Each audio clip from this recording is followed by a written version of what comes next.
Bet Online continues to be the world's most trusted betting platform and your number one source for online betting. From the earliest odds to in-game live betting, Bet Online provides you with all the action and the ability to watch the games as they happen. With the largest selection of odds on everything from football, the NBA, and college basketball, NHL to UFC. Head to Bet Online today and don't forget to use promo code BELIEVE, that's BLEAV, for your welcome bonus on your first deposit. Bet Online, the game starts here.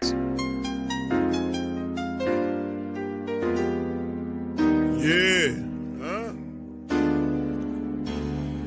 Boogie like Vincent, I'm a who that. I'm a who that. Long as I'm living, I'm a who that. Lose or winning, I'm a who that.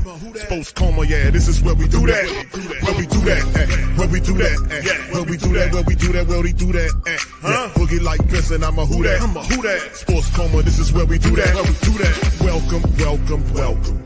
Somebody please better help. Running this thing like elf. I thank God every day I'm not a felt. Go to YouTube Live with Big Q and the guys. If you ain't ride or die, the bandwagon get flipped. Been marching in, that was way for the ring. I was yelling out your shade for the championship. Bucking on Tampa, duck down. Falcons, pluck, get shut down. Panthers ain't much touchdown. The vision really belong to us now. So much hate on the Saints, you could probably tell. Ever since Bounty Gate hit the NFL, when things seem fishy and you probably smell the crooked referees or Roger Goodell. Yeah, running like this and I'm a who that. Every day I'm living, I'm a who that. Lose or winning, I'm a who that. It's the Sports Coma, this is where we do that. Where we do that, where we do that, where we do that, where we do that, where we do that. Boogie like this and I'm a who that. It's the Sports Coma, this is where we do that. You're listening to the Sports Coma with Big Q and the guys on the PRO Media Network.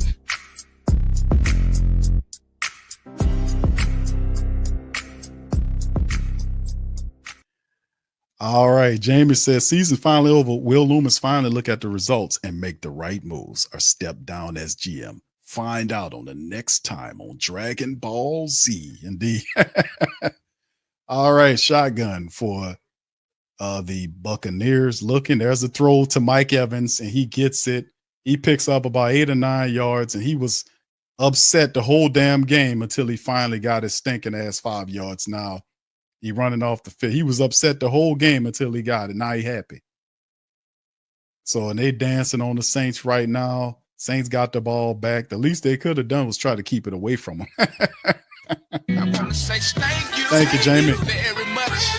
Picking me up and bringing me back to this world.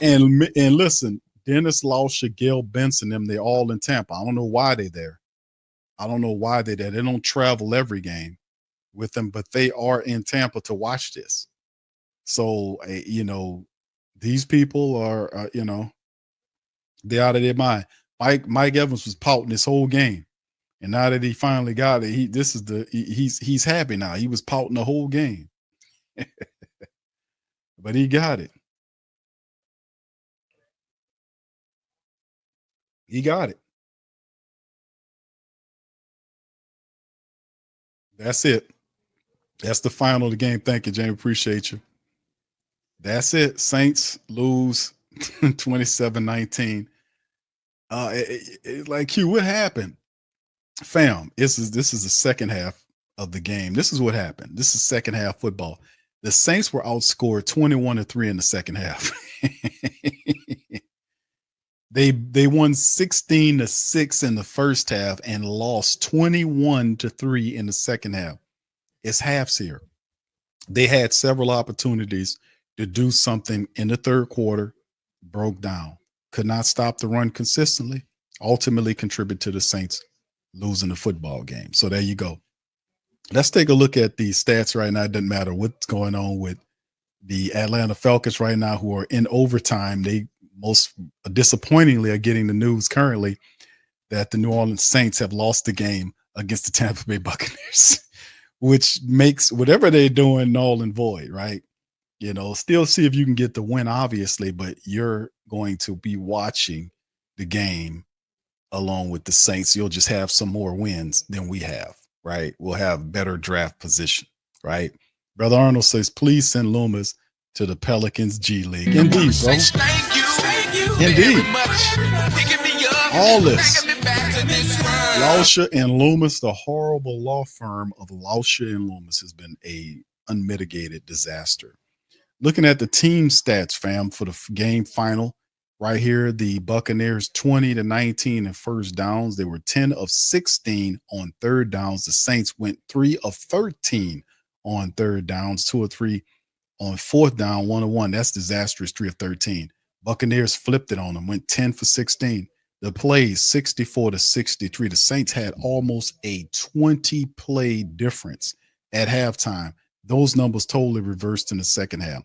64-63, 395 total yards by the Bucs versus 292 by the Saints. 10-9 on the drives. They averaged 6.2 yards per play versus 4.6. The game flipped. It's what happened, fam. The game flipped. It basically flipped, right? You see the passing game, 228 for the Saints versus 216 by them. The rushing attack went 179. They started leaning heavy into the running attack. Plus all the scrambling that was going on, the Saints allowed 179 yards rushing. 179 yards that these people allowed on the game. Now, what was it? 188 and 106, whatever the case would have been. I mean, they just, the last 3 games have been a disaster. The Saints have just totally the bottom fell out. 179 they allowed on 31 rushes, 5.8 yards per scramble run or whatever. The Saints had only 64 yards rushing on 19 attempts. That's 3.4 yards there. They're in the red zone twice, 1 of 2 in the red zone, 2 of 3 for the Buccaneers. They had 8 penalties for 77 yards. The Buccaneers had 12 penalties for 90 yards and still beat the Saints. They also had the turnover and the time of possession flip. The Saints had almost a 9-minute difference in time of possession at half. The Buccaneers took it away from 31-40 versus 27-44 by the Saints. And it just goes to show you, man, more of the same, right? For the black and gold as they go down in a laughable manner to the Tampa Bay Buccaneers. And like I said, I didn't anticipate this team winning the game, to be quite honest, which I didn't anticipate the Saints winning the game. I was pretty pleasantly surprised how they activated and operated in the first half of the game, where they were able to score on every possession. The punter didn't have a punt at all in the entire first half, and then things changed in the second half, which we noticed the Saints are not a second half team. They are a team that don't make adjustments properly. And it just shows that this is a bad team. This is a bad club. Many times they're dumb. No disrespect, but it is simply what it is. This is a team that is it's a dumb team, man. Led by it's not a very good team. They make a ton of errors. It's just they're a low IQ team. What can I tell you? This is my squad, but they play stupid. And then on top of that, like I said, you look at the individual statistics here. Spencer Rattler had a 42 attempt day. He was 26 of 42 for 240, just under 6 yards to throw, 1 touchdown. He was sacked a couple of times, 85.4 on the rating. Clyde Edwards-Helaire, 8 carries for 26 yards. Jamal Williams had 8 for 15 in the game. In the running attack, not much going on at all there. The receiving game, Juwan Johnson, 6 catches off of 7 targets for 80 yards. Kept the chains moving when he did, made several really good catches. Scantling was 3 for 33. Foster was 4 for 31. He got knocked out of the game toward the back end. Cedric Wilson was 3 for 22 off of 5 targets. Pettis was 2 catches for 16 yards and a touchdown as well. Then you had catches by Clyde Edwards-Helaire, 1 by Austin Jr., Jordan Mims, Darlin Hawker, and Jamal Williams. Ball was being spread around in the first half. None of that in the second half. The Buccaneers just literally took the game away from them. DeMario finished with 9 tackles. Will Harris had 8, along with Nephi Sewell. Got in there and played. Sewell was credited with the only sack of the game, getting in there and finally getting Baker Mayfield, but he was already cooking. Jordan Houghton did get an interception, and he got toasted for a touchdown as well. So, but anyway, Blake Grupe did what he could do. He had 4 field goals today, 4 for 4, with the longest being a 49-yarder. He had 13 points contributed to the Saints' effort. Hayball, 3 punts for 131, 2 of which were inside of the 20. You look at what Baker Mayfield did. He was 21 of 32 for 221, 2 touchdowns in the pick, sack once, 93.4 rating, really turned it on. Bucky Irvin, 19 carries for 89 yards, averaged just under 5 yards a one rushing touchdown we seen toward the back end, and Baker Mayfield kept it turning. He had 9 scrambles for 68 yards. He averaged 7.6 yards a scramble. The Saints did nothing to stop him. They almost dared him to do it, and he ran on them, and he had results. They did not do any spying work at all on Baker Mayfield. They allowed him to do whatever he wanted to do, and he cooked the Saints. Tampa Bay, Mike Evans got his 1,000-yard season, 9 catches for 89 yards. He averaged almost 10 yards a catch. He finished the day, got his 1,000 yards. He was happy at the end of the game. He was pouting pretty much the whole damn game. Jalen McMillan, 5 catches for 74 yards and a touchdown there. He redeemed himself, had a really good game against the Saints on 1 incompletion. And they did a really good job. I got to give it to them guys. Josh Haynes, the DB, had 11 tackles. Devontae Davis finished with 9, 1 sack by Yaya Diaby. And Vita Vey also got a sack on Spencer Rattler in the rest of the game. And like I said, they did what they were supposed to do. They came in, they handled the business, made short work of the Saints. And at the end of the day, the Saints did not have the glow. All right. Shout out to the family watching on Instagram. Phil, what shout out to you always. Dom, Kaya Kit, Mr. Robinson, and Dad Boyce. Big ups to you guys. Appreciate y'all being in the stream. But in the end, it is what it is. We're going to get ready to kind of bounce to the part of the show we hear from the excuse-lating portion of the show. But before we go there, let's hear from our sponsorship right here. We have a new sponsor who's been very popular, and it is right here. This is our sponsor. Take a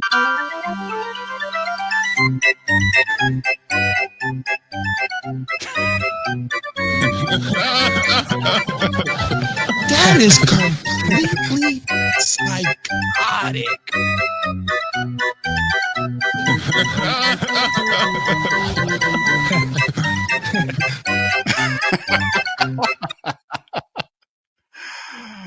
Oh my goodness. Oh my goodness, man. Shout out to the fam, man. Appreciate y'all for being in the live, man. You know, we're going to keep it lively. But in the end, fam, it turns out that we didn't have that glow. That show enough did. They had that glow.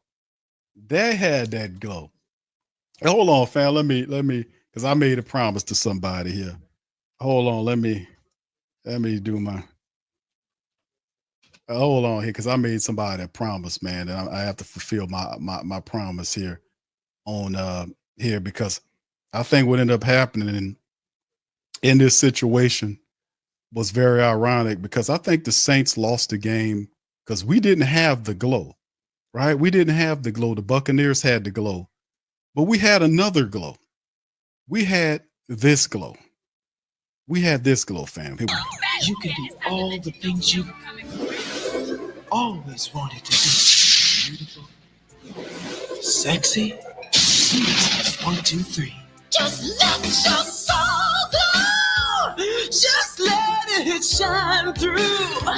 Just let your soul go, baby. So silky smooth. Just let it shine through. Just let your soul go.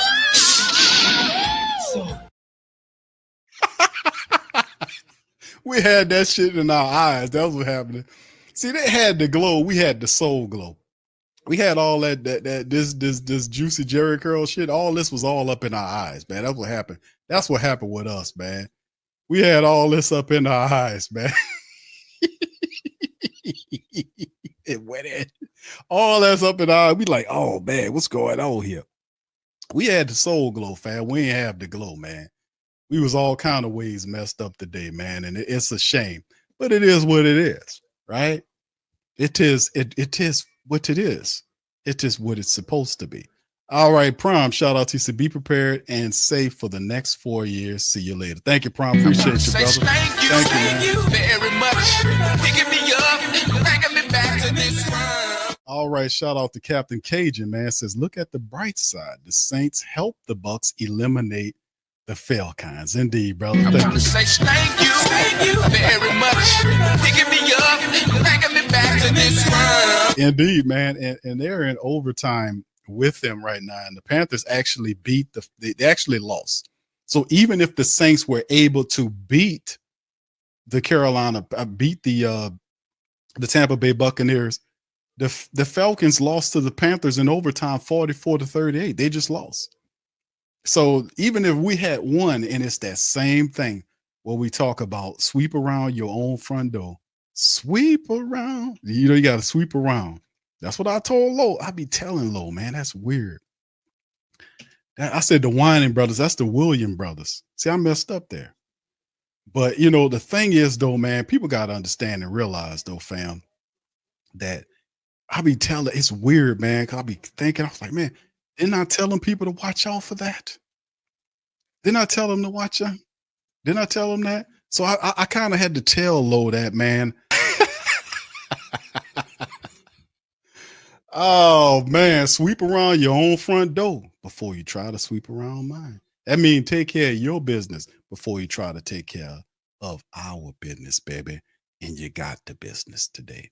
So the Falcons lost to the Panthers 44-38 in overtime. Didn't make a mean of anything because the Saints lost today to the Tampa Bay Buccaneers. So one way or the other, the playoffs did not want the Falcons participating. Thank you, Captain Cage. Appreciate you, man.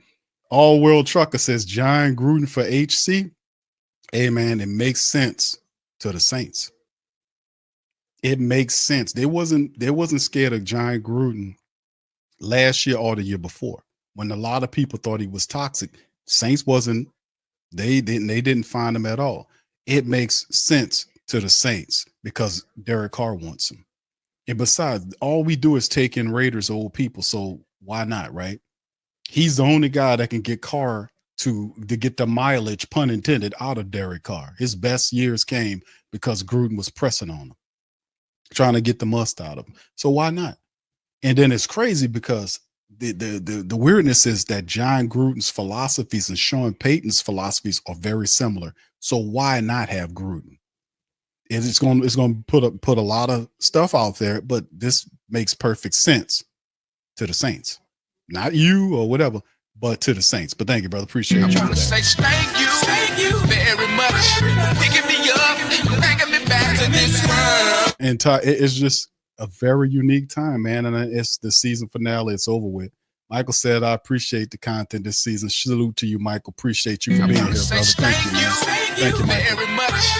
Picking me up, bringing me back to this world. And shout out to all y'all, man. I appreciate all of you guys for being here as well in the live, man. Listen, we're not done. We're going to listen to what's going on here with Raspy Rizzy. He'll pop up here momentarily and give us the game and tell us how proud he is of these Saints players on the season. He's honored to have coached them and stuff like that. We'll hear all of that coming up very soon. But what's very interesting about the situation, man, is that, we understand where we are as a team, but listen, I'm not going to relent on the fact that all this is done because Mickey Lomas has flawed decision-making. I will not allow Mickey Lomas to stand up here and pretend, because the only card he has is the card that is the injury card to talk about injuries and stuff like that. That's why the team failed.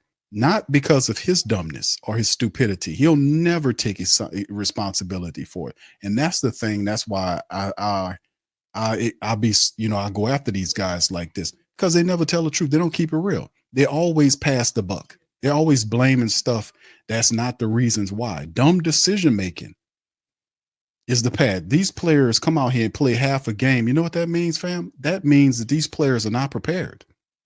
That falls on your coaching. Half-ass football is a result of poor coaching, family. That's coaching. Thank you, Muse. Shout out to Muse, man. Trinity Montoya for the cash app. Appreciate you, Queen. Much love to you. Thank you. Let me see our message. Says, I appreciate your stream. Thank you. Sending a big heart to you. All right. Thank you. Appreciate you as always. I want to say Shout out to Muse. very much. Picking me up, bringing me back to this world. All right. Shout out to Chantel as well. She said if the Saints did win, the Falcons would eliminate. they would have been eliminated by the loss to the. Indeed, they would have to. Like I just showed the song "Sweep Around" from the Williams brothers. That was the case. That's why I played that little giblet. It's like you got to take care of your business before you worry about somebody else's business, and they get beaten overtime. So they fall on their faces regardless of what happened. And even if they would have won, they would have lost. You get what I'm saying? So it's another year to be 7 years of non-playoff football and a bunch of off seasons worth of emergency podcasts for my brother Big Low for the Falcons Nation. So anyway, all right. Bobby says, I wish you didn't have, he said, keep repeating yourself so much. I am in Ukraine. I can't see games most of the time, so I have to listen to live stream just too much. I don't know what repeating you're talking about, brother. I have to keep repeating certain things, about the fact that Mickey Loomis is to blame. What do you want me to tell you? You want me to tell you something else? I mean, I can tell you that he's not the problem, which would be a lie. You want me to lie to you? I can't lie to you, my man. I repeat myself shout out to Ukrainian. There you go, the Ukraine listening. It's the truth. You got a problem with the truth? I mean, you want me to lie to you like the government do? I'm not going to do that, brother. I can only tell you the truth in a way. And what that is confirmation, because I'm not telling you a bunch of things differently. Say, damn, this guy's inconsistent. The message is the message. In the line, the truth is the truth. There's only one way you're going to hear it. That's either straight with no chaser. That's how I do it. So if I'm saying this, if I'm saying the message that Loomis is the problem, Lausch is the problem, then you understand that my message is consistent. And sometimes you have to beat that message hard because you got hard-headed people in the Saints organization. So you got to break through with repetitiveness at times. So, I can lie to you if I want, but then again, I can't because I'm keeping it. I keeps it real. I can't lie to you, brother. So you might need to get somebody else to lie to you, fam. All right. Geronimo says Gruden would have them disciplined. He would have some stuff going on. And a lot of this is like similar to what happens with Sean Payton. Like I say, it's weird because Sean Payton and John Gruden have so many different parallels, right? They're really similar in many different ways. Very weird. But it wouldn't be a surprise that he would be the guy because Derek Carr wants him to be the coach and there's a vacancy there. And John Gruden wants to get back into coaching. He was on a podcast talking about he wants to coach again. So it is what it is, right? So M. says Gruden. So yeah, he said he calls him a bigot and says he can come in and coddle Carr. Bro, that's your guy, Mickey Loomis. Mickey Loomis will make that call. That's why a lot of people don't want Mickey Loomis making the call. But Gail is as blind as a bat to many things. Both these teams are massive failures. And, she got sharks and charlatans operating around her and she don't see it. And these people are taking advantage. They can make all these errors and mistakes and not face any discipline. Is that what we got going on here? No discipline. You don't face any discipline. You just allow to screw up and then spin your way out of the screw up and then keep doing what he's doing like it's not your fault. You can't be called out. The hell with that. She can't do it. I'm doing it. And I'm going to keep doing it until a change is happening, until I got more voices that's riding with me. That's how you get people aboard. You got to keep telling the truth over and over again. Sometimes people don't get it the first time around. Sometimes you got to break through. Isn't that how these people market to you on television? They use repetitiveness to get you to know what a hit is. When you're listening to the radio or whatever you listen to, they play the same damn song over and over again until you like it. They spin the same commercials over and over again until you recognize it's called pattern. It's like with McDonald's doing the same shit all over again. They don't complain then. When you get it, I don't get it. But the message is the message, regardless if you want it or not. You're gonna get this message, and I'm gonna keep hitting them with that message until they get through. That's what we do. All right, Sean says, so where are the cellar dwellers of the South this year? Wow, indeed.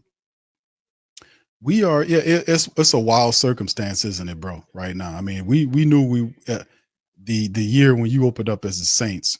And you look at the NFC South, the Saints, we didn't think the Saints would be the guys that finished dead last in the NFC South. You thought it would be a battle between three teams. Now that it's official, the Tampa Bay Buccaneers win the division for the fourth straight time. The Atlanta Falcons finished 8-9 on the year, and Carolina finished above the Saints. They finished with 5 wins and 12 losses. They finished ahead of the Saints, even though the records are the same. They finished ahead of the Saints in the cellar. If that don't enough to make you understand that a true change is needed to happen, we don't know what is. But yes, they finished in the cellar this year. That is a massive calamity and a failure of leadership, which we don't have any leadership there. You got a dumb old man who's supposed to be taken out of the position. You got a person running the team don't know anything about anything. You got a guy on top of the team who using the team to perpetuate businesses so they can make money, right? And know the highest football IQ in the Saints building is Mickey Loomis. That's a problem. Kevin says, Q, thank you for making the season super fun in spite of 12 games lost season. Much love. Thank you, brother. Appreciate you for that. Thank you for that accolade, man. Appreciate you, brother. Shout out to you and the rest of the fans. Shout out to y'all, man. Another season of Saints football, man, has concluded. Here and it's not the result that we want, of course, but sometimes you need this for a change to happen. All right. Yeah. Louisiana says this man needed 5 yards and everyone knew where the ball was going and they still couldn't cover it. I know. Right. And we knew he was pouting all game, wasn't he? He wasn't doing nothing. He was pouting the whole game until he caught that pass that put him over 1,000 yards. He was pouting the whole game. The whole game. And then the Saints couldn't even run the clock out to deprive him of that. We can't let you. I'm not gonna let this guy. You ain't gonna get the win, and this other guy get his record on me. Couldn't even run out the clock. Yeah, Kevin says this is ESPN, not QS. But yeah. I think the brother need to go to listen to ESPN, man. They'll spin all kind of weird narratives and even throw loops on you, and that make you feel real good. They'll dazzle you with the BS. They're good over there doing that. They really. I was watching Scott Van Pelt the other day, just whizzing by, and he was creating these narratives like, what does Lamar Jackson have to do? Does he just simply have to believe in himself and do? I'm like, what? What are you talking? Just spinning unnecessary narratives just to have something, just babbling, just spinning just ridiculous narratives about him. What is he just has to believe in? What? Yeah, what are you talking about, man? Get out of here. What are you talking about? That man knows who he is and what he's about. If he didn't, he wouldn't be at that level. He just has to believe. I'm like, what is this idiot talking about? What is he talking about? But that's what they do. This is what they do. So yeah, I'm not the ESPN guy. I'm far from it, brother. I don't read off no teleprompter. Everything you hear from the moment this stream went go is coming straight up out of here. There's no teleprompters. I might mess up on a word every now and again, but I've been doing this for some time, and they know there's no teleprompters here. It's just straight up me, whatever information I got, whatever analysis I got right from here. So if that's just what it is and how it is. Scoop, shout out to my brother Scoop. Said if we thought we experience bias, now bring Gruden and see the animosity he creates. I know that's why Mickey has to be stopped, man. We need to go in a different direction, big time here. We need to go in definitely a direction, another direction that we don't need to have here, to be honest with you, fam. Because the reality is we had all kind of stuff going wrong for us this entire season. But it's really the lack of leadership thing has really been a comedy-led situation for the Saints, man. I'm gonna just be honest. Chantel says, Q, if you look at the standings, the Saints has the Saints on top of the Panthers. I'm going to look at it again. I want to say that the standings that I show that the Saints finish. Yeah, they're showing that the Saints finish below the Panthers. And you look at the division record, they were tied division records. They were tied in conference records. They split with them. Some kind of way they got Carolina there. So yeah, 3-6 home records, 2-6. And here go Rizzy. Let's hear from him and see what he got to say about what happened here. Coming into the game and the season, especially after a really real good effort by us in the first half. Unfortunately, they kind of flipped the script on us in the second half, and some of the things that we have been deficient at appeared again. Things like third down, not finishing in the red zone, some penalties, obviously, whether they were questionable or not, they were still called. And, and so some of those things were obviously, self-inflicted errors that cost us the game. As I said to the guys in the locker room, it certainly wasn't about heart or effort or passion or want to. Again, for us to be playing for nothing, essentially meaning the postseason, and for our guys to go out there and give the effort they gave is pretty remarkable. Right up to the What? Bro, what are you talking about, man? Bro, I'm out, man. But at the same time, if we don't get some of these things cleaned up, the results will continue to be the same, in the future. So that's unfortunate. We really wanted to try to get one here, obviously, with all the circumstances that took place this week. It would have been great to bring home a win back to New Orleans, to give everybody something to at least smile about for just a short term. But, again, I applaud our guys in terms of their work ethic. What? Bro, what are you talking about, man? This guy out of his damn mind, man. Out of his mind. I really haven't. That hasn't crept into my mind yet, Catherine. I'm emotional because I really wanted to get this win today to end the season on a positive note for everybody, the team, the organization, the city, the fan base. So I really haven't started to process all the all that part of it yet. I think you guys have pretty figured out by now that I'm a sees what you see is what you get kind of guy. So I'm going to be, passionate about everything. And so yeah, you're full of shit. Still trying to absorb this game. I'm still upset about this result, and we'll take that. We'll start tomorrow, and we'll figure out, what the plan is moving forward. So with that.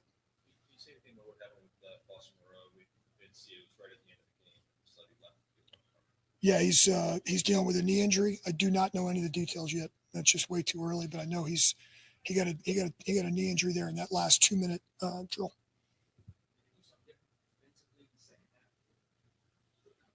Without watching the film, it's hard to see. For us, we did a good job in the first half of getting into third and manageables and converting and all that, and we didn't do that in the second half. We ended up 3 of 13 on the day, in third down, and you're not going to win a lot of games when you're 3 of 13 on third down, and so.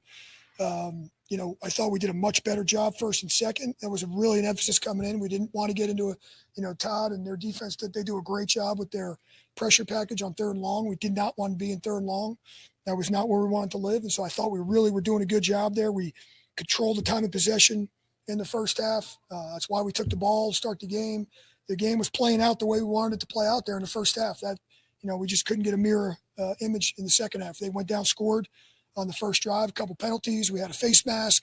We had an illegal hit to the head. They had a long scramble. And they kind of got the momentum rolling in the second half, and we couldn't really stop it. That's just unfortunate. It's hard to say, but it's the truth. What does that continue or has continued to be an issue with the second half versus this one? Yeah, well, there's been some examples where we weren't very good in the first half, had a great second half, or vice versa. Today, I thought we played very well in the first half. Across the board, what we didn't do in the first half was finish drives in the red zone, and we walked out of there with 3 field goals, if I'm not mistaken. The good red zone drive was a great job before the half. I thought our guys really did a great job operating that, but we had 2 earlier drives that stalled, and we had to kick field goals, and we did have a couple of 4th down conversions on the one drive. I think that was a touchdown drive, so that was a really good job by everybody. But unfortunately, I hear you. The playing the complete game. 4 quarters is something that we have not done a good job of here, especially these final 3 weeks. He ain't lying.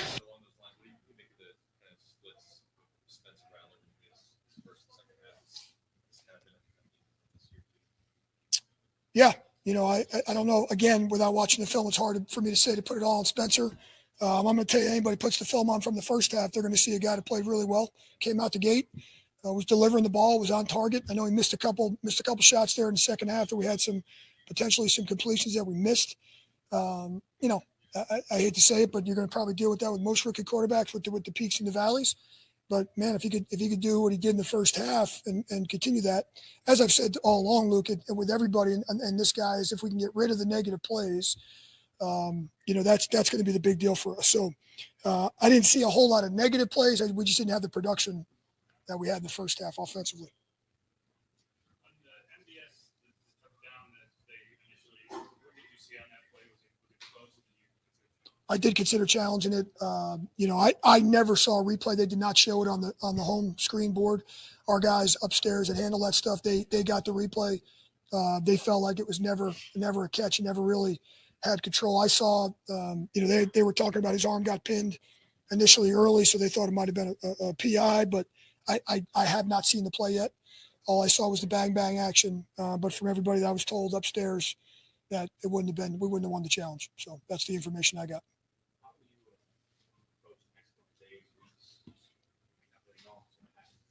Yeah, I mean, listen, we'll come in tomorrow. We'll have our final team meeting, and the guys will do all their exit stuff. And then, listen, I'll sit down with obviously with Mickey and Mrs. Benson and the front office. They have to go through no matter what happens with me, they have to go through the interview process, the NFL interview process. I know I'll be a part of that. But other than that, I'll start, hopefully get a few days off and try to reflect on everything and kind of go from there. I'm hurting right now for the guys in the locker room. And they're really emotional. That was one where, there were some guys that aren't usually emotional post game and that affects me because I love those guys. I love that locker room. And those guys have been unbelievably supportive of me. And so that's just a huge personal thank you. I'm getting emotional now to the locker room because they've been unreal. Sad for the players, and they're the ones that did all this shit. What about the support base, man? Get your ass out of here, man, with that, man. Come on.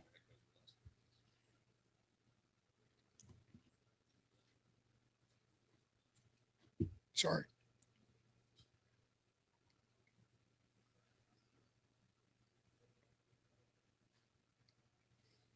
At the end of every season, it's hard.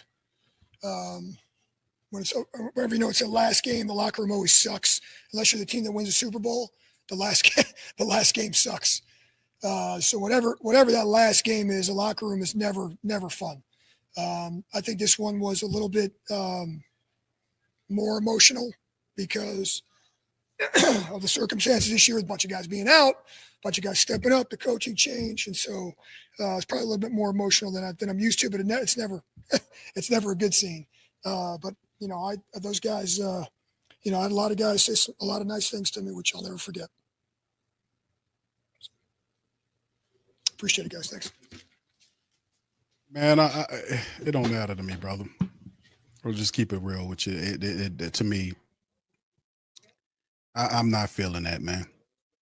You can sit up there and you can cry all you want for the players. They're getting paid, dude. I'm sorry, man. I don't care about that. I really don't. Let's hear from Spencer, man. Here we go. All righty. Obviously, you said you wanted to play full quarters. Obviously, it was a strong first half. Things that go.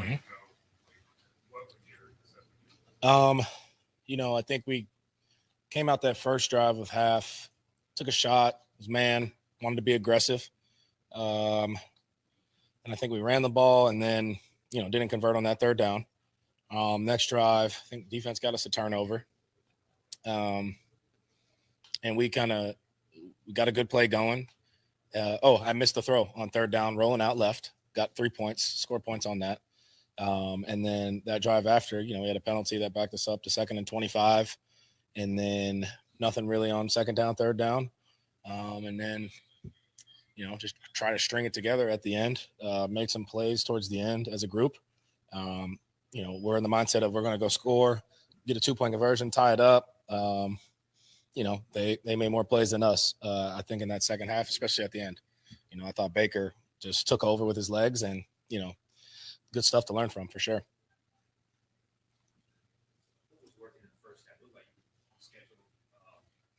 Yeah, everything was working in the first half. I thought our quick game was good. I thought our play action was good. Moved the pocket. We're spitting the ball out, running the ball. I thought we did a really good job of that in the first half. Just got to do it in the second, third quarter, fourth quarter. So that's a group thing, that's a team thing. And we got to, look at the film and, got a whole off season to get better. And, that's what I'm looking forward to attack that and come back and learn from all these great experiences. You're not happy losing. We should have and could have won that game if we controlled a few things, that we messed up. But, another game down to the wire versus playoff team, and they made some plays at the end that made it hard for us to come back. But, we kept fighting, and, there's a lot of good to take from this for sure, and then a lot to learn from as well.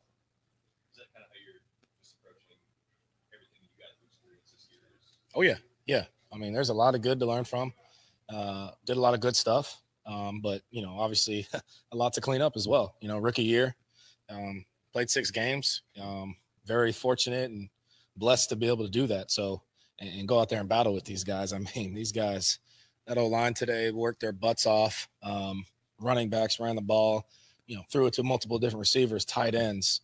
Guys played really well. And wish I could have got them the ball couple more times, convert on a few throws, but part of the game, and charge it to the game and move on.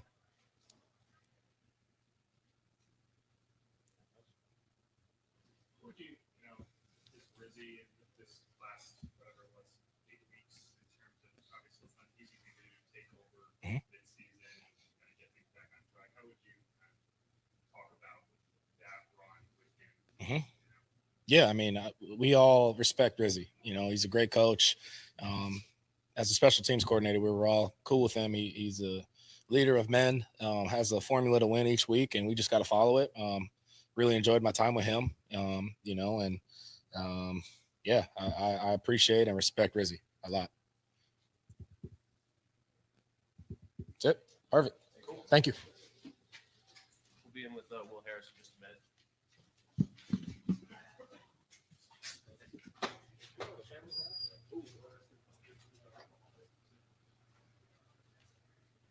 All right. What's interesting about this whole situation is, man, I don't really care about what that guy talking about. And I'm not talking about Spencer. I'm talking about Rizzy. I don't want to hear it, man. I'm sorry, I don't. I don't want to hear it. I don't care about none of that, man, because it is all failure. It is all failure.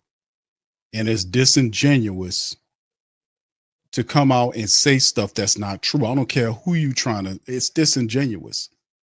This team did not play the game. They did not come out with the proper effort to win the game. This is a fumbling, bumbling, garbage situation. It is.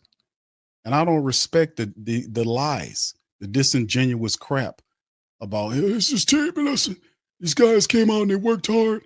They worked hard. They worked hard for a half a game, bro. What are you talking about, man? And you feeling bad for people that's doing it to themselves? What are you talking about? These guys are collecting a check. They're getting paid.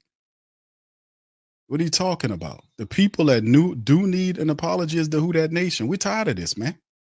You can miss me with that filth, that garbage. It'll be a part of the process to hire. You don't need to be nowhere near a head coaching job.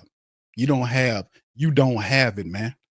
You're a special teams coordinator, and that's good enough for you. You are. You don't have it. Here's Will Harris. Let's see what that brother got to say. Right. 100%. Anytime you have a group of guys who lay it all on the line for each other every week for a long season, and a group of guys that come to work and really mean it when they say that they play for their brother, and they're working every day for their brother. I mean, there's a lot that we put into this. And so I just made sure that, I tried my best to make sure that every single person in that locker room understood that I appreciate them. And, and being in the way I play, it's not for me, but it's for those guys in the locker room. You know what I mean? Like I always try to, yes, say it to them, but also illustrate in the way I play that I care for those guys, because I do. Those guys mean the world to me, and I appreciate every single one of them, and every single person in the building, um, for just staying together, um, in times of adversity, obviously, and just coming to work, man, just ready to grind every day. So You have to speak for the team. What's your kind of attitude towards preparing I have so much appreciation, for that man, and so much appreciation for this organization. Um, kind of having that trust in me, to come here and be a part of this defense. That means a lot to me. It means the world to me, and I don't take that for granted, uh, ever. And so, I'm so appreciative of that. I'm so appreciative of my opportunity. Here as a New Orleans Saint, I wear that as a badge of honor. And Coach Riz, man, he's the man. He's the man. And so, it's hard not to get hype and geared up, to play for a guy like that. Um, Someone who comes to work every day again, with passion, and you can see it in his eyes when he's talking. Man, he's a ball coach. He loves ball, and I think that he gravitates and uplifts guys who are ballers. We got a building full of ballers, man, and he's a ball coach, right? And so, when you strip him down to the core, that's what you'll see in a guy like that, man. It's hard not to want to run through a wall for a guy like that. So, man, I appreciate the hell out of Coach Riz, man, for sure. as far as the game today, what's the big difference between the first I think that the first half uh, we did a good job of coming out and sticking to the plan, and I feel like in the second half we kind of got away from that. Uh, we kind of got away from that a little bit, defensively, and I felt like the guys were out there. We were playing with passion, playing with heart, playing with effort. All of those things are on tape for sure. Um, just think that some of the things we kind of as a whole, but me included for sure, just kind of allowed to let slip here and there, and they weren't crazy slips, but you know when you're playing a good team, you're playing a formidable team, those are going to be you know glaring, when they kind of pile up like that. So, man, I'm with that being said, man, I'm proud of the way these guys played. I'm proud of the heart and the fight that we play with. I love being a part of this defense, man. I love being part of this defense, and I got emotional last night, but I get emotional to talk about it just because it means the world to me for sure, and I love being out there with the guys for sure. So, um, yeah, no, I'm proud of these guys. Yep.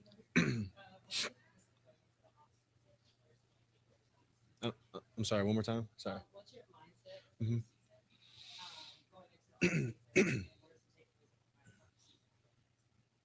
Right. I mean, I think that I'm a professional, and uh, my mindset going into the off season is, initially, obviously, rest. Everyone got to rest, get your body back. But then after that, I'm hitting it. I'm right back to it, trying to figure out.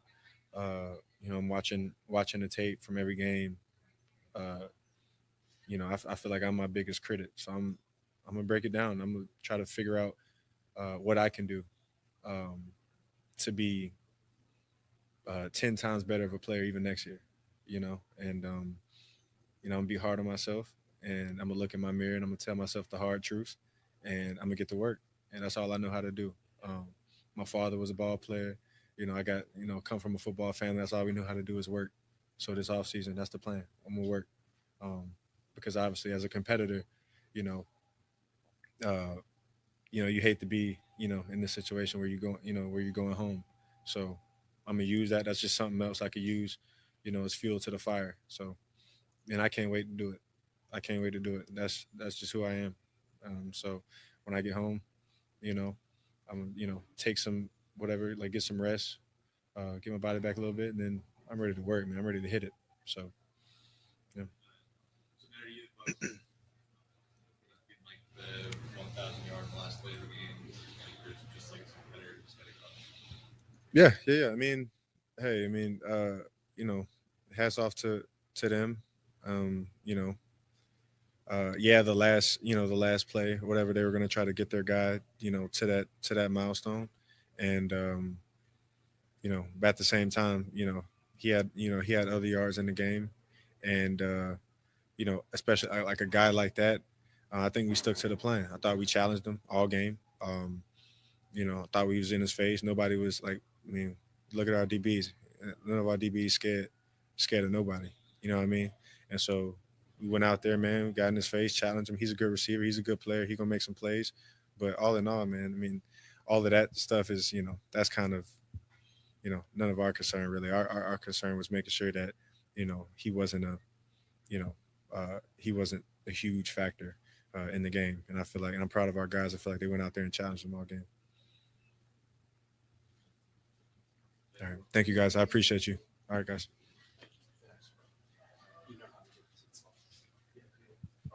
All right.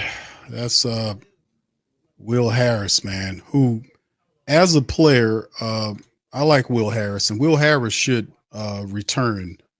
Well, Will Harris was terrific acquisition by the Saints. He was one of those guys who came in and really did a wonderful job next to Tyrann Mathieu. He had a pretty good season when he was healthy, and he was a cheap. It didn't cost much to get Will Harris here because of his versatility to play multiple positions in the secondary, and he was really stellar as a safety for the team. And I got to give him credit for that. Being just doing a good job as far as that's concerned. But in terms of the Spencer Rattler interview, Spencer Rattler is a rookie quarterback. He had some throws out there he shouldn't have made. He held on to the ball for those sacks. He should have got rid of the ball, but that's stuff you expect a rookie to do. The Rizzy crap, as to me, it's a difference when you talk about having a head coach. Like, we done made the coach. I don't want no inexperienced coaches here no more, man. We don't need that right now. We gave this Dennis Allen cat 3.5 years, screwed up the team, just wasted away whatever timeline that they had. And then on the back of the failure, it's all about, being sad for the players. Listen, man, I'm not sad for no players. You understand what I'm saying? I'm not sad at all for any Saints players. Get this understood. Why? And why are you not, Q? Because they are getting paid to play. Am I sad for the Saints players when they don't show up in games and they still get paid for it? Like the Green Bay game when the offense did not show up at all. They didn't even get off the plane. And they got smacked down 34-0. They didn't even put up a touchdown or nothing in the game. They didn't even show up to play, but they collected a check. Did I feel sorry for them there? I don't feel sorry for no players. You get paid to play well. I don't like coaches that placate these players because they feel like they gave them a shot. You earn a shot based on how successful you are. If you can get the job done, to come out and talk about effort. And this dude has done this for the last several games of losing, talking about looking at the tape and just coming. I told you that they just lie. I did not look at the tape. I didn't see any lack of effort. You didn't see lack of effort in the 34 SmackDown, 34-0 SmackDown in the Packers game. You didn't see lack of effort in the shitty game against the Raiders where you got beat by a team that had 3 wins at the time in your own building in the season finale. He comes out and says that he appreciate the effort. We get all out effort today in this game. And then you get destroyed in the second half of the game by Tampa Bay 21-3, but you still come out and say, effort, they put out an effort. This is a moron and doesn't need to be attached to anything coached to being that. So you see what I'm saying? You get what I'm saying? At some point, you got to tell the people the truth. And I told y'all, every time he says some BS, he does this duck lip thing in which you see pucks his lips. When he said that bullshit, he did the same duck lip. Figured out. It's like, this dude, you're either lying or you're incompetent or you're a moron. It's something to that degree. It's nothing positive about what you're saying, trying to placate losing. You don't placate losers. You don't do that. You don't call these. And then the thing is, he has no power offensively to go after these players on the offensive side of the ball. They were false. Had false starts. They were holding. They had penalties that hurt them as well. The Saints had over 6 penalties today. A lot of that was on the offense and defensive side of the ball. You know, you see what I'm saying? We don't need any more of these positional coaches like these a special teams coordinator trying to be a head coach. We don't need that no more, man. And all you can bring is passion. That's all they say. They don't talk about intelligence. It's always about how much passion you have. Always say, hold on, you know, if I'm going to come in there, I'm going to bring nothing but unbridled passion. Let me tell you, we coming in there, we're going to play passionate. You know I'm passionate. All I hear is passion. I don't hear any intelligence. I hear a big flapping mouth with no intelligence, man. It is not intelligent to come out and say things that are untrue about what's happening with this 5-12 ass team here. 3 straight losers, 3 straight losses. Finished the season. Wasn't it 3 straight losses? Shit, I forget. It's been so many losses, man. That's between us. Finish in the cellar of the NFC South. Boy, you can't make it up. The Saints went from being a contending team to being the worst team. Well, they underneath Carolina. Now, how that float your boat? How that float your boat? But we had effort. We played with effort today. We did what we came out, we had the effort. We just made a few mistakes that kind of stopped us. But in the end, we played with effort, and I'm just so goddamn proud. Hold on.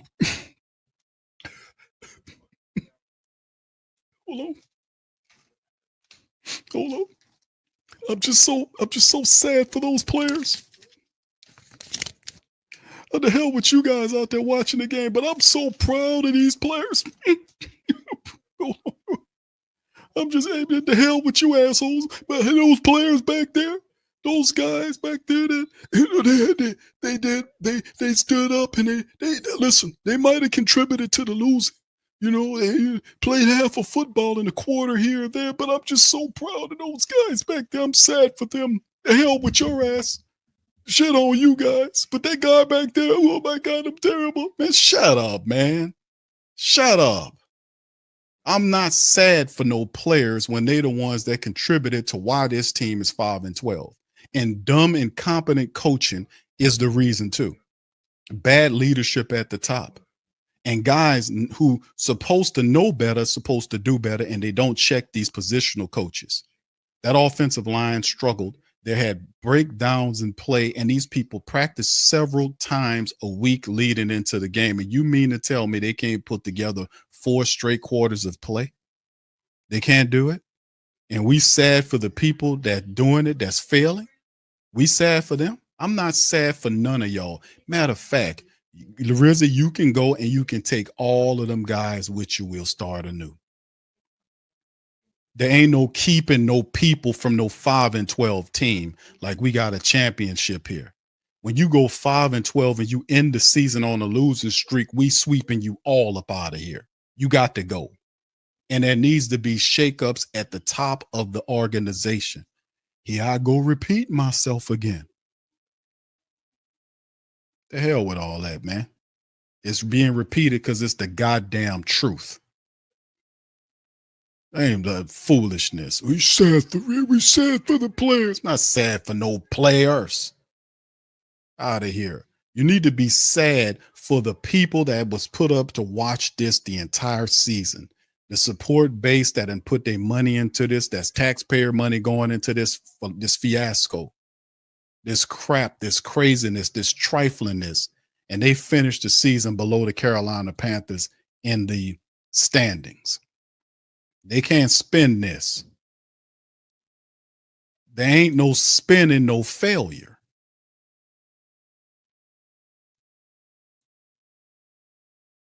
Ain't no spinning, no failure, man. We had all kind of effort. I'm just so goddamn proud. Man, shut up. I'm losing. I'm going to tears. I'm going to tears. Well, you know what, Rizzy? You know what? I'm going to tears too because I want to cry too. I want to cry too. God damn it.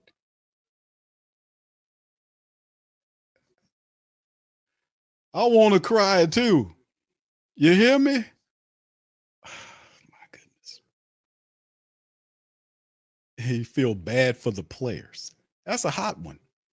He feel bad for the players. The same players that drop passes, that miss blocks, that don't know they playbooks. Them players. We no, sir. No, we don't go there. We don't do that here. Because you know what? They have the ability to have these guys have the ability to control what happens in these games. It's not dumb luck here. It's not dumb luck here. It's not dumb luck. The successful teams take the destiny in their own hands. They don't sit here and wait for other people to lose so they can win. Good teams don't do that. Good teams are intelligent. They stay under control. They stay disciplined. This team has a lack of discipline. They're a low IQ team. They really are. And that just doesn't start on the field. The field project or the field product, the final product is a result at the start of the top of the organization. Whatever you are at the top is what you will be at the bottom. That's where that great biblical quote comes from. So above, so below. That's how that happens. That's a universal and biblical principle. However the saints are at the top is what they will be at the bottom. And isn't that the facts? That is 1,000,000,000% fact. The problem with the saints is lack of leadership, lack of accountability. People say, Q, you saying it? I'm saying it because it's the God. It's the truth. It's the God honest truth. It is simply what it is. It needs to be changed. And we keep saying it until it's changed. And I will call out the owner. I will call out the president of the operation. I will call out the general manager, VP guy, whatever you call him, the general manager. I will call out the players who come out to try to cool you down and tell you, hey, one day we're going to win. I don't know when it's going to happen, but I know it's coming. Man, shut up. Get out of here with that. While you are collecting a check to tell you that things are going to be all right. How fitting is that? The guy in the street tearing up shit and the millionaire telling him, hey, man, stop doing that. Calm down. It's going to be all right, says the millionaire to the normal man. Hey, yeah, super athlete, go out there and tell that man, them people that dealing with that unemployment, man, to go chill out somewhere. Come on, man. You're out of your depth on that, man. Leave all of that alone because you're messing with stuff you don't have no power to. You don't have nothing to do with that. But let me tell you something. That's the problem with this whole situation, and it has to change. So in the end, I don't like it's like everybody can get apologized to except for you. Have you noticed that? Have y'all noticed that before? Everybody can be felt bad for except for you. It's like you're not even human. You don't even exist. You don't even exist. Everybody could be apologized to. You're the dumb, ugly, stupid possum that was running the team who was apologizing to the Falcons, your most hated foe, but you don't get not one apology in 3.5 years from them. You got people that's literally morons and idiots standing before you talking about they proud of a losing ass organization who fail repetitively over and over again, but then tells you, I feel bad for the players. Coach Rizzi, how about the support base that fund all of this? You feel bad for them? Oh, the hell with them guys. The players. Oh my God. The players. Yeah. But not one tear or even a half a tear for you.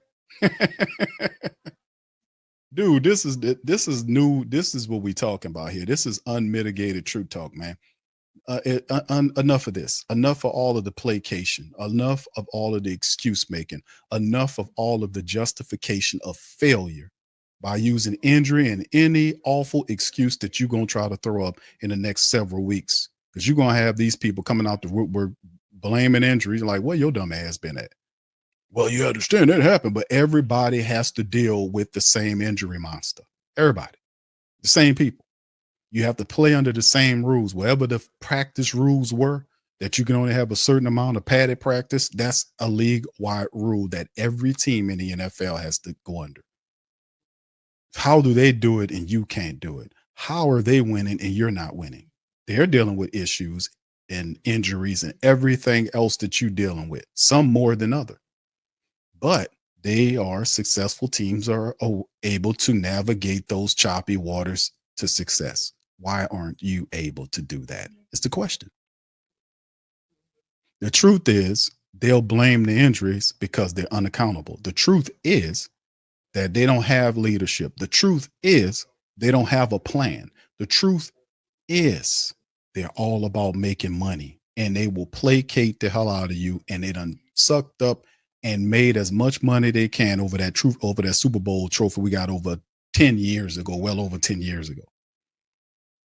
They're going to sit up here and placate the hell out of that and drag that out as long as they can to make money. That's why they construct it with a businessman at the top and not a true football brain. So above, so below. So in the end, man, this is the regular season finale.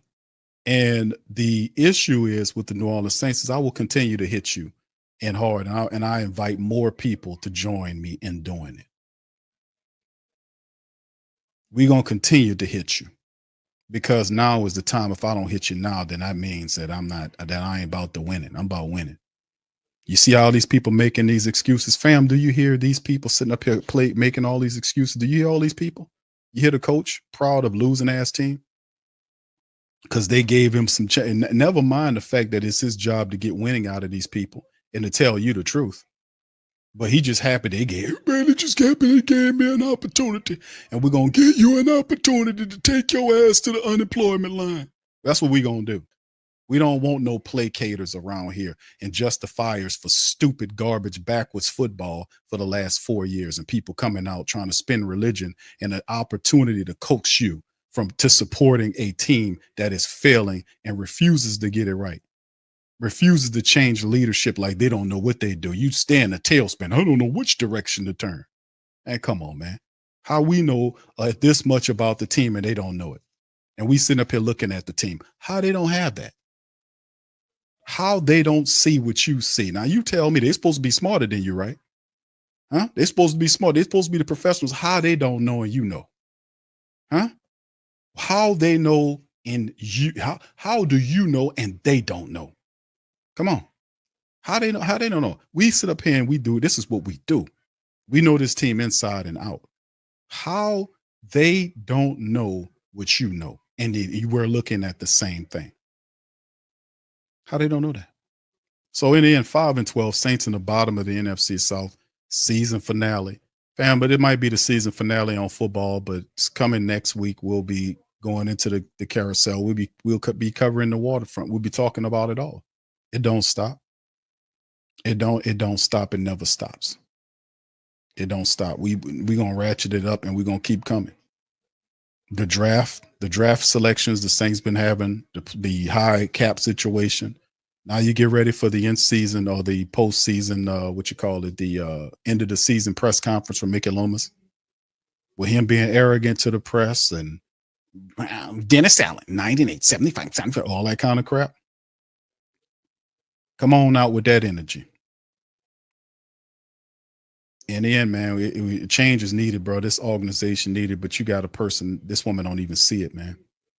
That's the terrible part about it. She don't even see it. We forced her out to do something, but you can't sit up here and not do something drastic to both of these organizations because they just stealing money from you, and you've been warned. All right, Black Preacher Man says Kamara the only player I do feel bad for. Yeah, AK-41 did not get his start. They shut him down, but it was he still got paid, so it's all good. Thank you, bro. Appreciate it. Thank you, Thank you, Black Preacher Man. Much love, bro. And he also says if Gruden get the job, Carr will be there until he's 40 years old. I don't think so, bro. I think the Carr situation, man. Listen, I just. Because people want John Gruden too. It's not just the Saints, but John Gruden is getting looked at from different teams according to the reports. But this is a healthy mix of coaches that they're looking at. Like the guy from Matt Nagy from the Kansas City Chiefs has that Andy Reid offensive mindset. Coach Glenn, what he has in all of the years he's been around the block.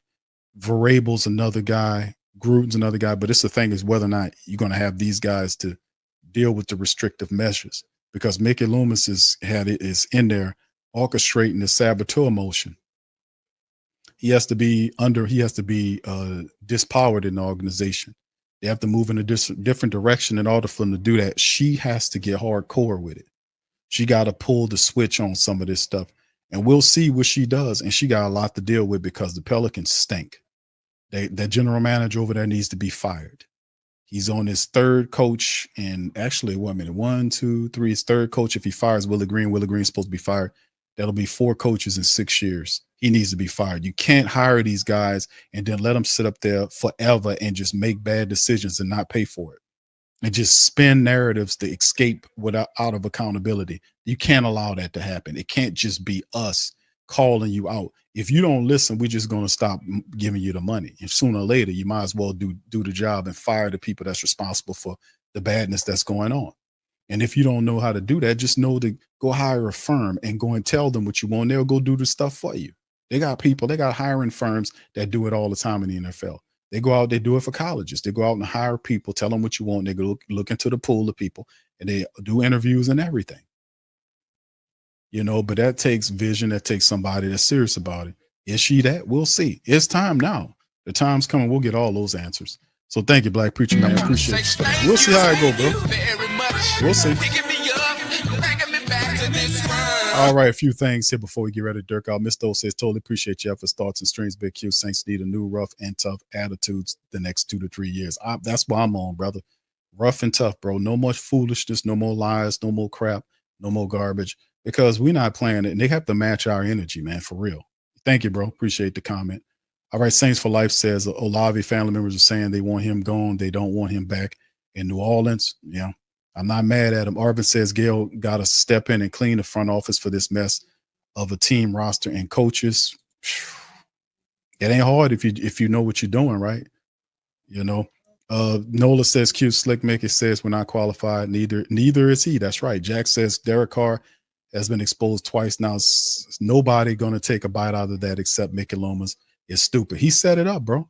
If it does make perfect Saints sense, and I said Saints sense for them to go with John Gruden, because Gruden has a connection to Derek Carr, because a lot of people seeing Carr on the downturn of his career. The 2 years that he's been here, the guy can't complete a full season. The last time he got hurt, he hurt himself. He tried to jump over his wide receiver and crashed down on his face and broke himself up. He can't make it up.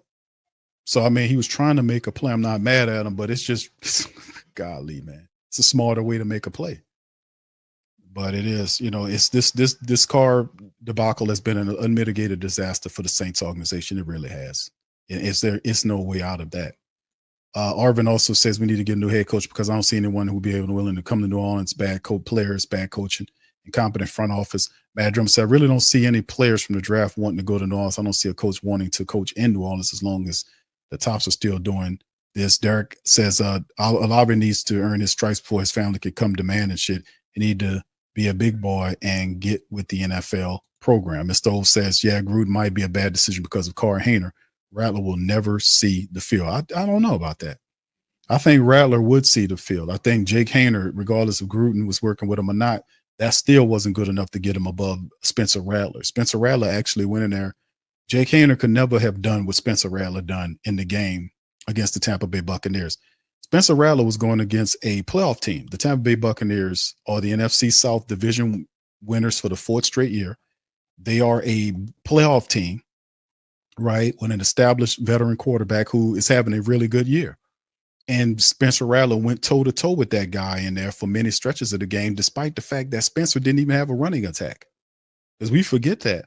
In the first half, they was moving the ball around because they could not pinpoint where he was going with the ball, because he had like 10 or 11 receivers with catches in the first half alone. Did y'all see that? I called it out during the game.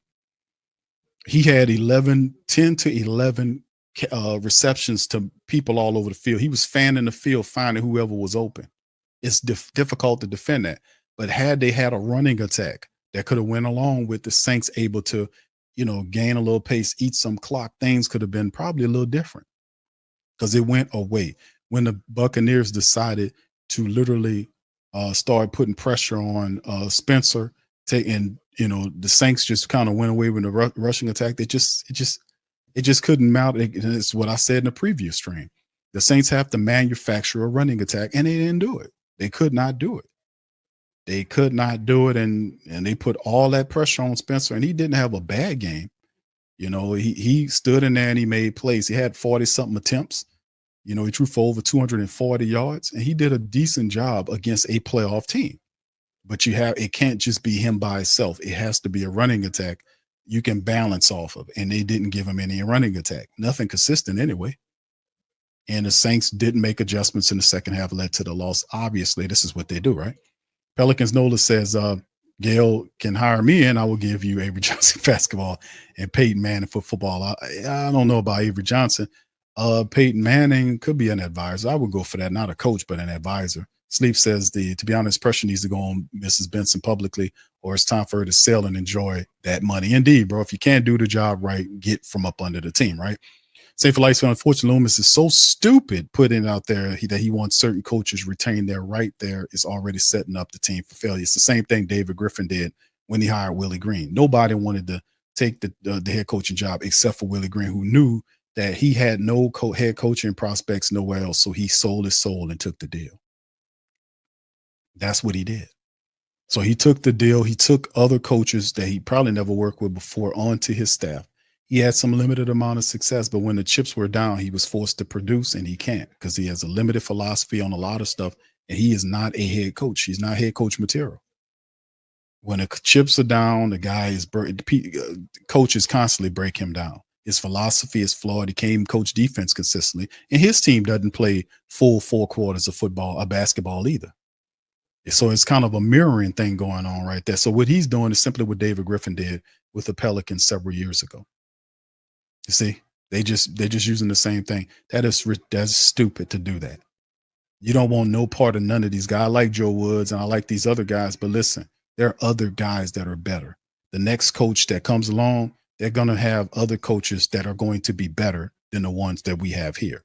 Some of these guys, you can keep them. I'm pretty sure some of them, you might like a Michael Hodges, the stick, because I'm for Michael Hodges, a Brian Young. I like that coach Clancy Barone. Like that, the running backs coach, the wide receiver coach, I would keep those guys. But the rest of these guys, they can go. The defensive coordinator going to come in here. He's going to have his own people, but some of them positional coaches, I'll be interested. But none of these offensive coaches, the defensive coordinator, I like Joe Woods, but Joe Woods got to go. I like Clint Kubiak, but Clint Kubiak got to go. He don't have no gravitas, man. He quiet. He's boring. It's just no. He don't have no guts. A lot of his play calling is suspect. It's non-imaginative. He's not accountable. He doesn't hold anybody accountable. His accountable stuff started in the year and it fell apart. So those are some of the coaches I would actually like, Michael Hodges and guys like that. But that is up to the incoming head coach whether or not he wants those guys. He wants his own guys to win because he's sure gonna get fired if he don't. Right? You ain't gonna give him a pass because he brought these other guys in and he had to learn them and the team. No, you want to have coaches you're familiar with. Jamie says it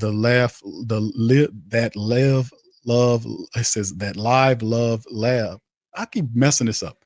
Live, laugh, love attitude needs to be gone on Airline Drive. They're making money and they are happy. You seen Gail smiling during the Tampa Bay game? Thank you, Jamie. Shout out to you, man. But yeah, you see Gail was smiling. They banking out, baby. The only person at this point that's upset is the Who Dat Nation. And you don't get any, you notice that you don't get apologized to. They can screw up, stank up, look terrible, awful, and you don't get anything for that. You don't get, the coach comes out and tell you he feels sorry for his own players, the same ones that contributed to the team. But it's just stupid, man. So you don't get an apology, you don't get anything, but you collect this loss. Give us your money and collect this loss. And stop talking crazy. Come over here and pay this team. Keep doing what you're doing. You know we gonna keep doing this. Come on. That's how they act. We're gonna change all that. We're gonna change all that up.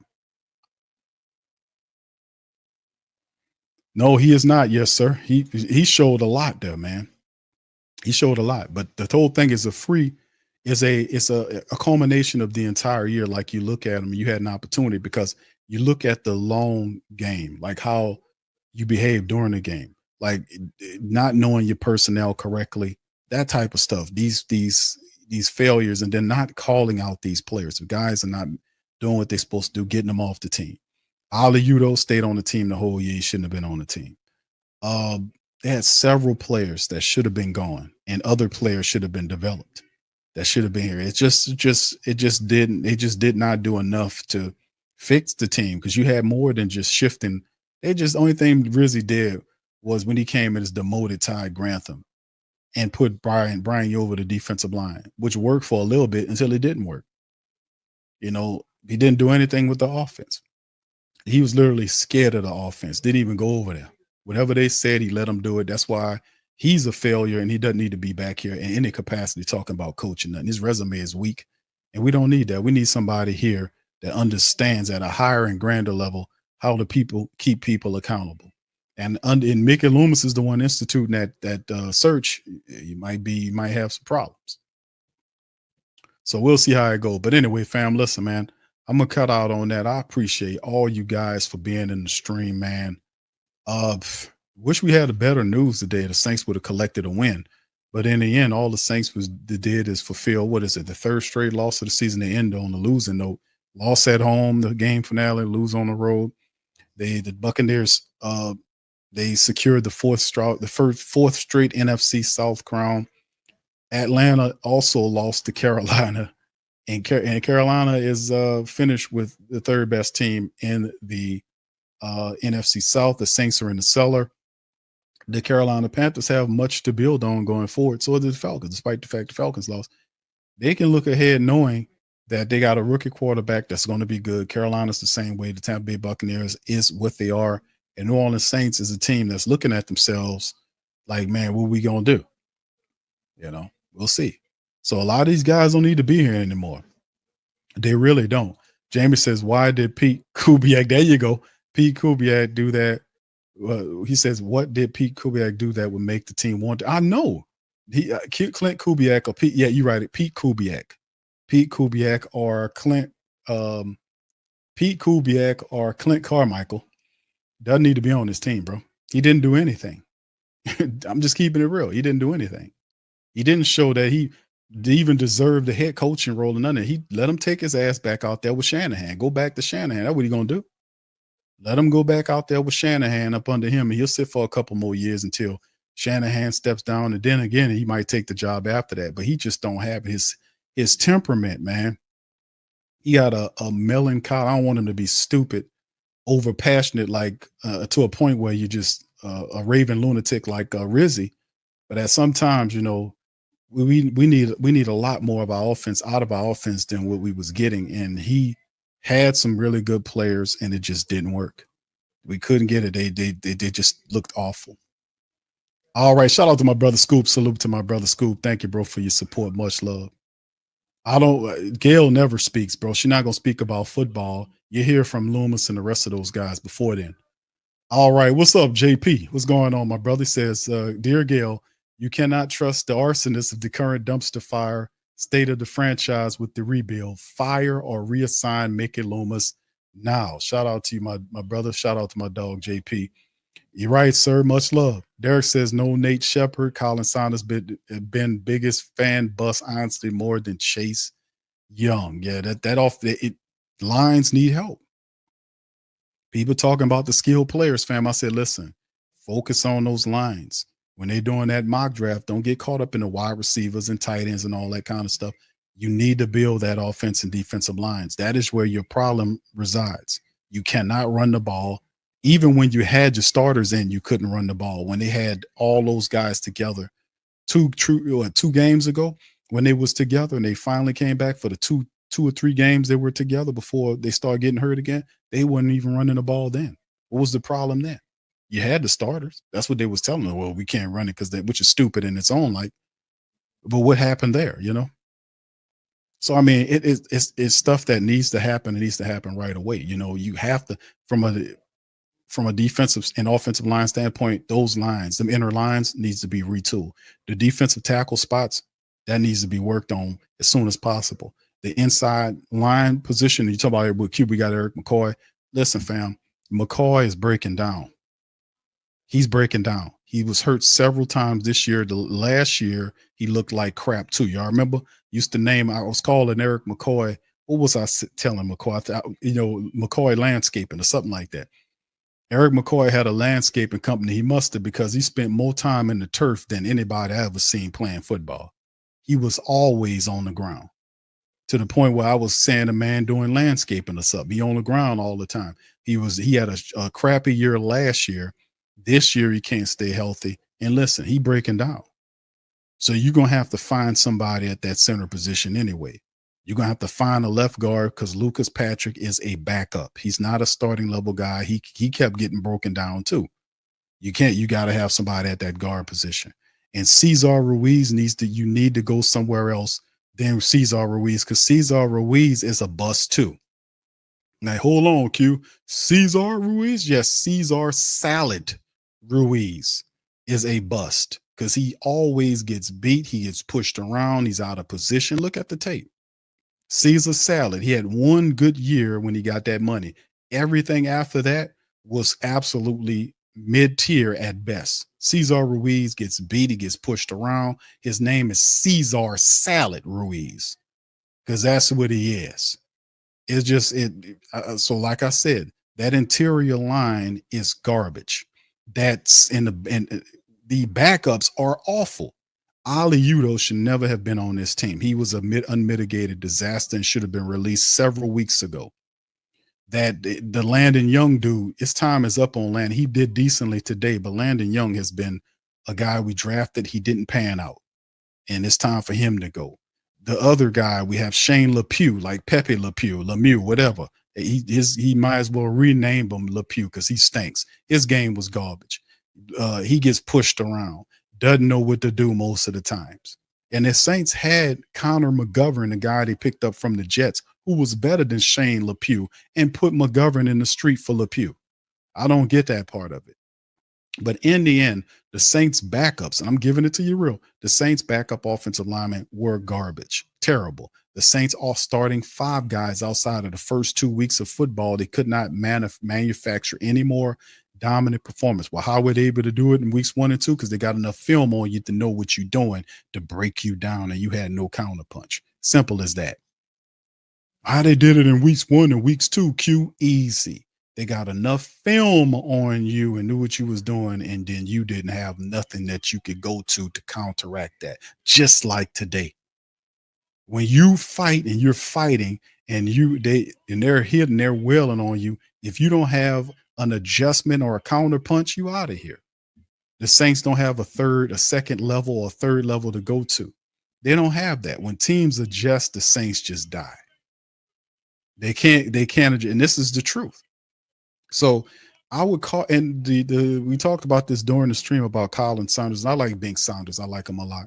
Nate Shepard was a disaster today. He had 2 penalties, 2 personal foul penalties, a face mask, and some other stupid penalty, which he ate up 30 yards of penalties by himself out there hurting the team.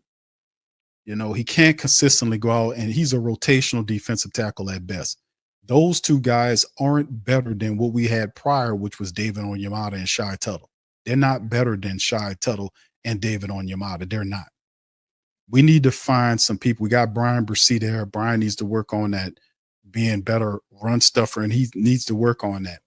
But we need somebody else there. They drafted Christian Boyd. They got Big John Ridgeway there.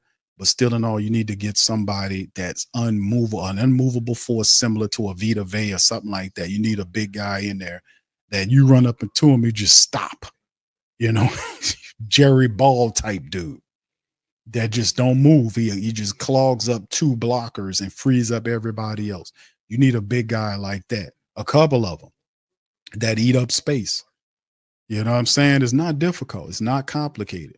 You got to find a big guy, a couple of them, to put in that interior defensive line. So like I said, we're not safe with the Saints offensive line. McCoy is breaking down. You keep seeing him getting hurt over and over again. You can't count on him anymore, is what I'm saying. So you better find somebody else for him. The left guard position, that's a backup anyway. The right guard position, Cesar Salad Ruiz, we need to look at having backups ready to replace him too. Like I said, man, if you want success, you got to start in these interior lines because it's a problem. You can run the ball. You can't stop the run. That's what happened today, right? Saints couldn't run the ball, and they could not stop the run. That was the last 3 games the Saints got ran on badly. They got ran on by Amir Abdullah, a guy that I don't even think ever had a 100-yard rushing campaign in the 10 years that he's been in the NFL. I don't even think he did. But if he did, he had the big one on the Saints. So you had the Packers game when they put up I forgot. The game against the Raiders and the game against the Bucks where Bucky Irvin was able to put up, he ain't put up a 86, 67, 80 something yards, and then they allowed your boy was Baker Mayfield to run all around him with no spy all day. What part of the game was that? They didn't even spy the man, and he made him pay. So Joe Woods, shout out to your brother. You'll catch on with somebody. Clint Kubiak, go back to San Francisco. What's his name? Darren Rizzi, go back to the special teams room, and let's begin again, Saints family. But anyway, with that being said, man, we're going to do it all over again, man. We're going to start with the Mickey Loomis press conference. Mad Drummer says, Q, do you think the Bucs purposely let the Saints look good for a while due to the events that happened? I don't think so, bro. I don't think so because I think they had the Pelicans had a loss on that same night, I want to say, or the next day or something like that. I forgot. But I don't think that happened. I don't think they do that. They trying to play for a playoff spot. That's not up to them to give you no grace. They'll shake your hand and say condolences to you, then out there and beat your head in. That's what they train to do. That's what they paid to do. That's just a professional. I'm not paid to give you any grace. I'm paid to kick your teeth in. This is the harsh truth of it, right? So now I don't see that. I think what happened with the Buccaneers in the first half is they didn't put it all together. If you was watching, it wasn't fully leaning on Bucky Irvin in the first half, even though I told the family members, I said, fam, listen, Bucky Irvin, they're going to realize that Bucky Irvin averaging 5, 6, 7 yards a carry. They're just not utilizing them right now because they're trying to work through Baker Mayfield, who was inconsistent. But when that second half started, they started working through Bucky Irvin hitting the Saints with the draw pass, the draw run, the dive run, the same stuff that the Raiders did and the Packers did against the Saints. The Saints defense gave way. And then next thing you know, they start dropping back and then they tore them up. They was able to move the ball. The Saints defensive line could not get down Baker Mayfield. They didn't spy him. He was scrambling around on him. But I'm so sad for those guys. I'm so sad. We're not sad, man. You get what you get. You're not sad. We're not sad. So the season end, it's over with. But the next thing move forward is now we need to go ahead on and see what we need to do and make things pop for us going forward. Aiden says this is the worst team I've ever seen talent-wise consistently over the year. Nobody on our team was over 80 overall PFF grade from week to week. Our top guys are mid-70s all year or lower. Thank you, fam. Appreciate y'all. Thank y'all, man. This has been a fantastic season with y'all, man, but we ain't over with. Red T says, yep, people saying we should draft skill position don't know what they're talking about. I'm telling y'all, I'm warning y'all, fam. Don't fall into we need to get a wide receiver. We need to get that running back. We need to get that cornerback. No, don't listen. Get yourself some linemen because I'm pretty sure you're not going to be able to afford them in free agency. You're $60 million in the red. And then the funny part is once you restructure contracts, to get from 60 million down into the black, then you have to still be able to accumulate more money to get further into the black so you can sign your own people or sign free agents if you're going to do that. You got to still make sure you have enough money to sign your draft picks and stuff like that. So one is working your way to the black and then further into the black so you can have a surplus. You see? So you have to take that in consideration, your draft strategy. How's your money looking? Well, we 60 million. You're head and shoulders over everybody in the red. So you're going to have to work through the draft. That's why Mickey Loomis had that trade with Marshawn Lattimore where he got those picks. He understands the position that he put the Saints in. They're going to have to try to draft people. And when you draft people, you got to live with the errors these draft picks make because they never done it before at the professional level. So you will have guys not knowing what they need to do again and again. And this will have to be the strategy because the Saints financially can't go and then hire or pick up an established veteran that knows what he's doing that can come in here and get hit in the ground and go. You get what I'm saying? They can't afford that guy, Mickey Lomas. It is what it is. All right, anyway, I'm going to get on up out of here, man. I appreciate y'all, man. The Pelicans going to be ready to come on in about 15 minutes or so. We'll be doing the Pelican post-game report later on tonight, man. Y'all can join us on our PPR stream, man, for all things Pelicans. But as far as this one tonight, fam, this is a done dollar. The Saints finished the year at 5-12 at the bottom of the NFC South, as you can currently see on the screen here. They finished 5-12.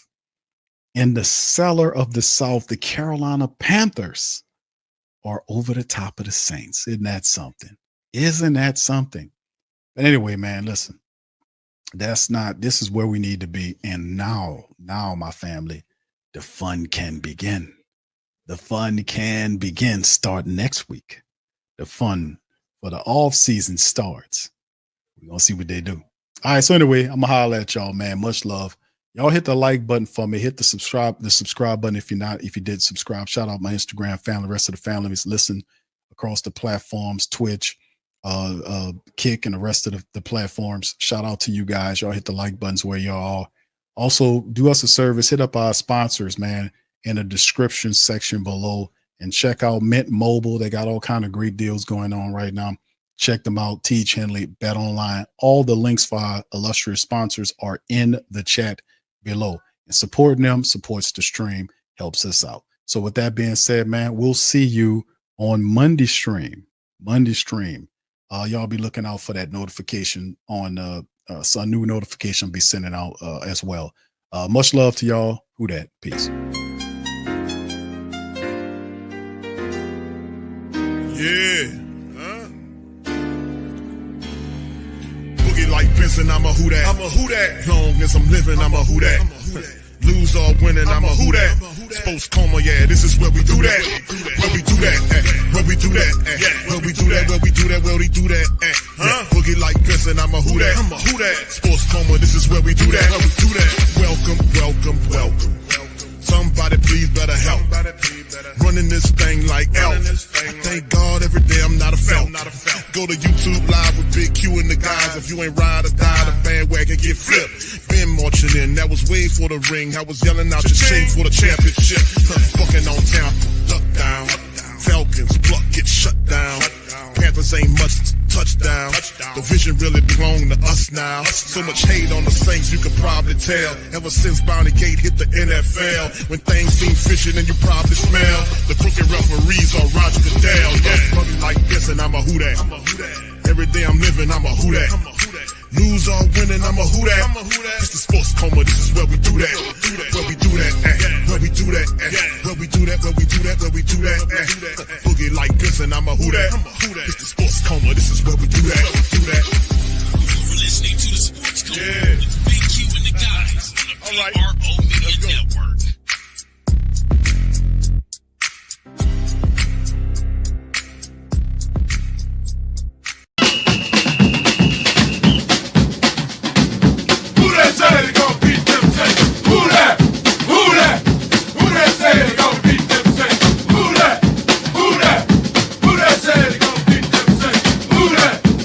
BetOnline continues to be the world's most trusted betting platform and your number one source for online betting. From the earliest odds to in-game live betting, BetOnline provides you with all the action and the ability to watch the games as they happen. With the largest selection of odds on everything from football, the NBA, and college basketball, NHL to UFC. Head to BetOnline today and don't forget to use promo code BELIEVE, that's BLEAV, for your welcome bonus on your first deposit. BetOnline, the game starts here.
one-stop shop for everything New Orleans Saints, New Orleans Pelicans, LSU Tigers, even top flight boxing.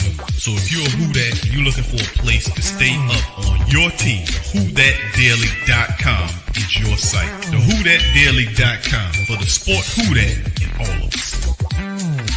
That's right, the Pro Shop is the platform store where you can go and buy all the latest merch to support the platform. Available at the Pro Shops, we have dozens of hundreds of products available for you and your family. Unisex tees for men and women, hoodies and sweatshirts, tank tops, kids and baby items, long sleeve tees, mugs, pillows, wall art, bath bedding, face masks, phone cases, stickers, bags, fanny packs, socks, hats, and many other items. Please feel free to check out the Pro Shops. The link is in the description section below. Remember, it helps the platform continue to grow. Check out the Pro Shops.